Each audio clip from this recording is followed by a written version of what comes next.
ভাই ব্রাদার বন্ধুদের সাথে ভাইরাল প্লেস 300 ফিট। আমরা সবাই খুবই এক্সাইটেড, কারণটা কিন্তু জানি না। যাই হোক, অনেক হাসি আনন্দ নিয়ে আমাদের পথ চলা। আশা করি আমাদের সাথী থাকবেন। তাহলে চলুন শুরু করা যাক। একই সঙ্গে একই টাইমে বন্দি হয়ে গেলাম 6 জন। টিকে থাকুক ভালোবাসা সারা জীবন। হাই বলে কি টোকায় নাকি?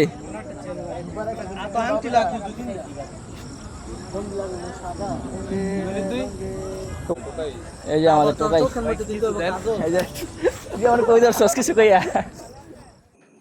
6টি কাপ, 6টি মানুষ, 6টা হাত বাড়িয়ে নিয়ে নিলাম আর বসে পড়লাম আমাদের চায়ের আড্ডায়। আমার হাতে খেলনা, ভাবতে অবাক লাগে। মনটাকে শীতল করে মুখে হাসি নিয়ে বাড়ির উদ্দেশ্যে রওনা হলাম। আল্লাহ হাফেজ, ভালো থাকবেন।